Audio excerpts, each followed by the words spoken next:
It's story time.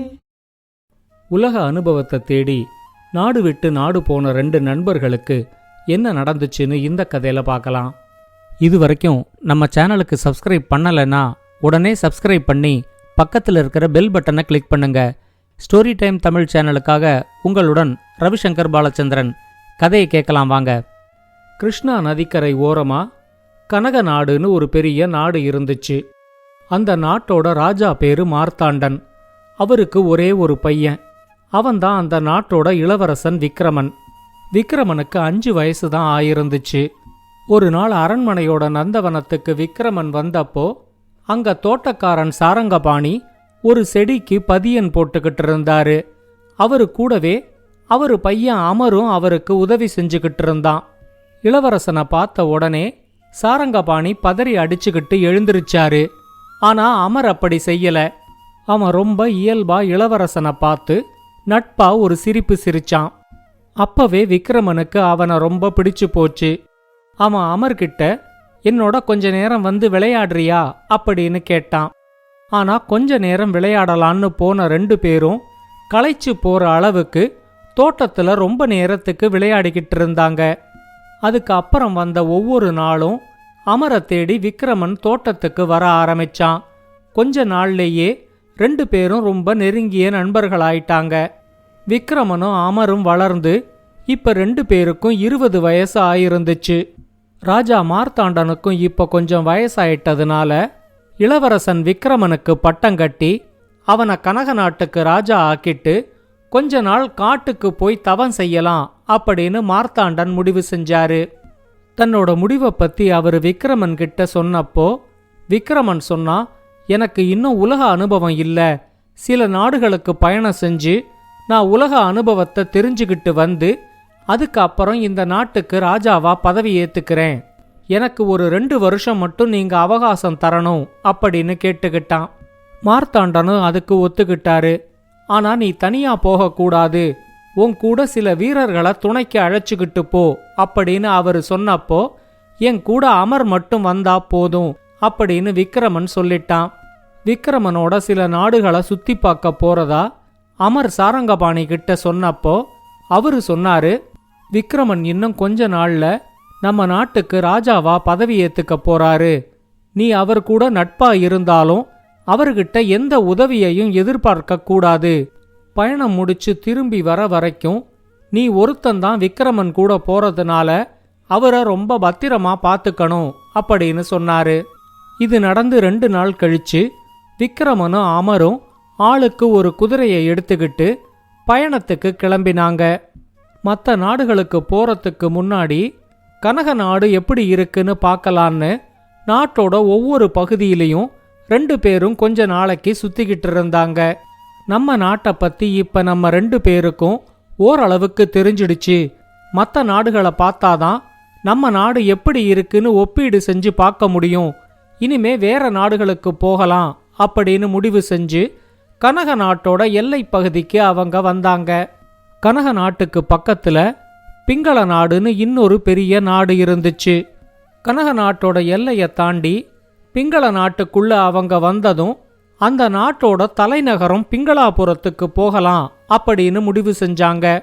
ஆனா ஒரு நாட்டோட இளவரசன் மாதிரி இல்லாம ஒரு சாதாரணமான சுற்றுலா பயணி மாதிரி தான் விக்ரமனும் உடை உடுத்தி இருந்தான். ஒரு அடர்ந்த காட்டை கடந்து அவங்க 2 பேரும் பிங்களாபுரத்துக்கு வந்து சேர்ந்தாங்க. வர்ற வழியெல்லாம் அமர் அவங்க அப்பா சொன்னதை பத்தியே யோசிச்சுக்கிட்டு வந்தான். விக்ரமன் நாட்டுக்கு ராஜா ஆகிற வரைக்கும் அவனோட உரிமை எடுத்துக்கிட்டு நட்பா பழகலாம், அதுக்கு அப்புறம் ஒரு மரியாதையோட கொஞ்சம் தள்ளியே இருக்கணும் அப்படின்னு அமர் முடிவு செஞ்சிருந்தான். ஆனா இப்படி யோசிக்கவும் அவனுக்கு ரொம்ப கஷ்டமாயிருந்துச்சு. சரி, இப்ப எதுக்கு அதை பத்தி யோசிக்கணும்? விக்ரமன் ராஜா ஆகறதுக்கு இன்னும் 2 வருஷம் இருக்கு.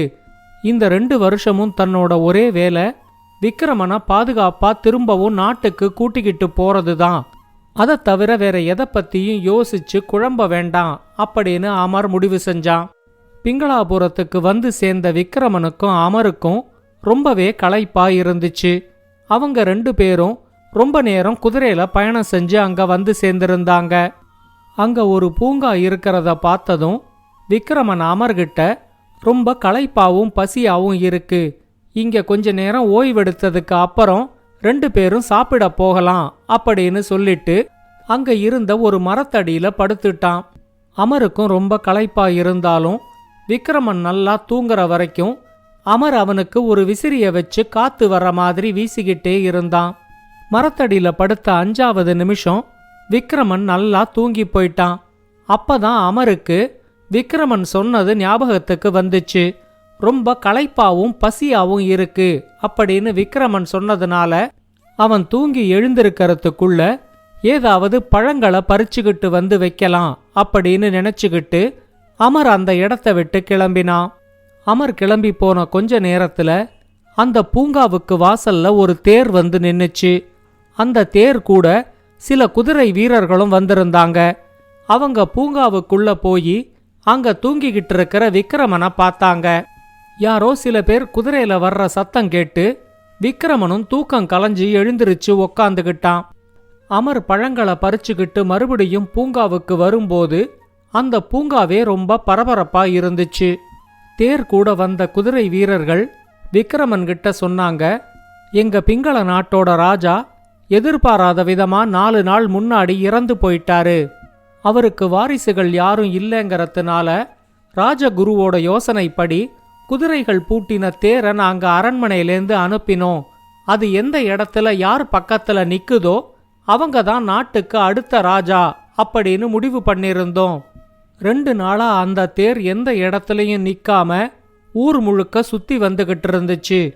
பூங்காவுக்குள்ள நீங்க தூங்கிக்கிட்டு இருக்கிற இடம் கிட்ட வந்ததும் அதுக்கு மேல நகராம அந்த தேர் அப்படியே பூங்கா வாசல்ல நின்னுடுச்சு. ராஜகுருவோட யோசனைப்படி நீங்க தான் இனிமே அடுத்து இந்த நாட்டுக்கு ராஜா அப்படின்னு சொன்னாங்க. அவங்க சொன்னதை விக்ரமனால நம்பவே முடியல. குதிரை வீரர்கள் சொன்னத ஒரு மரத்துக்கு பின்னாடி நின்னுகிட்டு இருந்து அமரும் கேட்டுக்கிட்டு இருந்தான். விக்ரமன் ராஜா ஆகிற வரைக்கும் தான் நட்போட உரிமையோட பழக முடியும், ராஜா ஆனத்துக்கு அப்புறம் மரியாதையோட தள்ளி இருக்கணும் அப்படின்னு ஏற்கனவே முடிவு செஞ்சிருந்த அமருக்கு இவ்வளவு சீக்கிரம் விக்ரமன் ராஜா ஆவான்னு தெரியாம போயிருந்துச்சு. அங்க வந்திருந்த குதிரை வீரர்கள் தூக்க கலக்கத்துல இருந்த விக்ரமனை தேர்ல ஏத்தி அரண்மனைக்கு கூட்டிக்கிட்டு போனாங்க. அமர் ஏற்கனவே முடிவு செஞ்சிருந்த மாதிரி இனிமே விக்ரமன் கிட்டேந்து தள்ளி இருக்கணும், அவன் கூடவே இருந்தா அவங்கிட்டேந்து ஏதாவது உதவிகளை எதிர்பார்க்கிற மாதிரி ஆயிடும், அத மாதிரி ஒரு சூழ்நிலைக்கு இடம் கொடுத்துடக்கூடாது அப்படின்னு முடிவு பண்ணி உடனே பிங்களாபுரத்திலேருந்து கிளம்பி பக்கத்துல இருந்த அடர்ந்த காட்டுக்கு தவம் செய்யறதுக்காக போயிட்டான். பிங்கள நாட்டுக்கு ராஜா ஆன விக்ரமனுக்கு அங்க ஏற்கனவே நிறைய பிரச்சனைகள் காத்துக்கிட்டு இருந்துச்சு. ஒவ்வொரு பிரச்சனையா முடிக்கிறதுக்கு தான் அவனுக்கு நேரம் இருந்துச்சே தவிர அமரை பத்தி அவன் சுத்தமா மறந்து போனான். கனக நாட்டோட ராஜாவா இருந்த மார்த்தாண்டனுக்கு விக்ரமன் பிங்கள நாட்டுக்கும் ராஜா ஆனது ஒரு நாள் தெரிய வந்துச்சு. உடனே அவரு கனக நாட்டையும் பிங்கள நாட்டையும் ஒன்னா இணைச்சு அந்த பெரிய நாட்டுக்கு விக்ரமனை ராஜா ஆக்கிட்டு அவரு கிளம்பி காட்டுக்கு தவம் செய்ய போயிட்டாரு. இப்படியே 24 வருஷம் உருண்டு ஓடிடுச்சு. விக்ரமனுக்கு திருமணம் நடந்து அந்த நாட்டுக்கு விஜயன்னு ஒரு இளவரசன் இருந்தான். ஒரு நாள் விக்ரமனுக்கு தன்னோட அப்பா மார்த்தாண்டன் மாதிரியே ஆட்சி பொறுப்புகளை விஜயன்கிட்ட கொடுத்துட்டு காட்டுக்கு போய் தவம் செய்யலாம் அப்படின்னு தோணிச்சு. இத பத்தி அவன் இளவரசன் கிட்ட பேசினப்போ விஜயன் சொன்னா, எனக்கு போதிய உலக அனுபவம் இல்ல, அதனால ஒரு 2 வருஷம் நான் பல நாடுகளுக்கு போய் சுத்தி பார்த்துட்டு வந்து அதுக்கு அப்புறமா ராஜாவா பதவி ஏத்துக்கிறேன், அப்பதான் என்னால ஒரு நல்ல நிர்வாகத்தை கொடுக்க முடியும், அது வரைக்கும் என்ன தொல்லை செய்யாம இருங்க அப்படின்னு சொன்னதை கேட்டதும் தான் விக்ரமனுக்கு அமரோட ஞாபகம் வந்துச்சு. இதே மாதிரி தானே நானும் அமரும் நாட்டை விட்டு கிளம்பினோம். எனக்கு பிங்கள நாட்டோட ராஜாவா பதவி வந்ததுக்கு அப்புறம் அமரை பத்தி நான் எப்படி மறந்து போனேன், அமர் இப்ப எங்க எப்படி இருக்கான்னே தெரியலையே, அவனை எப்படியாவது கண்டுபிடிச்சு உடனே பார்க்கணும் அப்படிங்கிற எண்ணமும் விக்ரமனுக்கு வந்துச்சு. அமரை பத்தின தகவல் தெரிஞ்சு யாராவது அத ராஜாவுக்கு சொன்னா அவங்களுக்கு 100 பொற்காசுகள் கொடுக்கறதா ஒரு அறிவிப்பையும் வெளியிட்டாங்க. விக்ரமன் அமரை பிரிஞ்சு தேர்ல ஏறி வந்துட்டாரு அப்படிங்கிறது மட்டும்தான் அந்த நாட்டு மக்களுக்கு தெரிஞ்சிருந்துச்சு. அந்த நாட்டுல இருந்த யாரோ ஒரு கவிஞன் அமரு பத்தி சொல்லு, 100 காசு வெல்லு, அவனை போல யாரு, பிரிச்சது ஒரு தேரு அப்படின்னு ஒரு கவிதை வேற எழுதினதும் அந்த கவிதைய ஒரு பாட்டு மாதிரி அந்த நாட்டு மக்கள் எல்லாருமே முணுமுணுக்க ஆரம்பிச்சிட்டாங்க. விக்ரமனுக்கும் இந்த பாட்டு ரொம்பவே பிடிச்சு போய் அடிக்கடி அவரும் அதே பாடலை பாடிக்கிட்டு இருந்தாரு. இதுக்கு நடுவுல பிங்களாபுரத்தை விட்டு கிளம்பி 25 வருஷத்துக்கு அப்புறம் அமர் ஒரு நாள் திடீர்னு பிங்களாபுரத்துக்கு வந்திருந்தாரு. அவருக்கு மறுபடியும் விக்ரமனை போய் பார்க்கற எண்ணமே இல்ல. ஆனா விக்ரமனோட நட்பும் அவரோட நினைப்பும் அமர மறுபடியும் அந்த பூங்காவுக்கு வர வச்சுது. அந்த பூங்காவுல விக்ரமன் படுத்து ஓய்வெடுத்துக்கிட்டு இருந்த மரத்தடிக்கு வந்து கொஞ்ச நேரம் அவரு உக்காந்திருந்தாரு. இந்த மரத்தடியில தானே நான் என்னோட நண்பனை விட்டு பிரிஞ்சேன் அப்படின்னு நினைக்கும் போது அமருக்கு ரொம்பவே கஷ்டமாயிருந்துச்சு. அப்ப அங்க பூ பறிச்சுக்கிட்டு இருந்த யாரோ ஒரு இளைஞன் அமரு பத்தி சொல்லு, 100 காசு வெல்லு, அவனை போல யாரு, பிரிச்சது ஒரு தேரு அப்படின்னு பாடினதை கேட்டு அமர் அந்த பையன்கிட்ட இது என்ன பாட்டு அப்படின்னு விசாரிச்சாரு. அந்த பையனும் அவர்கிட்ட இது எங்க ராஜா விக்ரமனோட நண்பனை பத்தின பாட்டு, எங்க ராஜாவுக்கு ரொம்ப பிடிச்ச பாட்டு அப்படின்னு சொன்னான். விக்ரமன் ராஜா ஆனாலும் இன்னும் தன்னை மறக்கல அப்படின்னு தெரிஞ்சதும் அமருக்கு ரொம்பவே சந்தோஷமா இருந்துச்சு. உடனே அவர் அந்த இளைஞன்கிட்ட அப்படின்னா நான் ஒரு பாட்டு சொல்றேன், அத நீ அரண்மனையில போய் உங்க ராஜா கிட்ட சொல்லு அப்படின்னு சொல்லிட்டு, இருந்தது ஒரு காடு, வந்தது ஒரு நாடு, நட்புக்கு இல்ல ஈடு, பிரிஞ்ச இடத்துல தேடு அப்படின்னு சொன்னாரு. உடனே அந்த இளைஞன் ஐ, எங்க ராஜாவுக்கு பிடிச்ச பாட்டு மாதிரியே இந்த பாட்டும் ரொம்ப நல்லா இருக்கே அப்படின்னு சொல்லிட்டு அந்த பாட்டை ராஜாவுக்கு பாடி காட்டுறதுக்காக அரண்மனைக்கு கிளம்பி போனான். அந்த இளைஞன் அரண்மனையில ராஜா கிட்ட இந்த பாட்டை பாடினப்போ நட்புக்கு இல்ல ஈடு, பிரிஞ்ச இடத்துல தேடு அப்படிங்கிற வரிகளை கேட்ட உடனே ராஜா விக்ரமன் உக்காந்திருந்த இடத்திலேந்து உடனே துள்ளி எழுந்து அரண்மனையை விட்டு வெளியே வந்து பூங்காவை நோக்கி வேகமா நடக்க ஆரம்பிச்சாரு.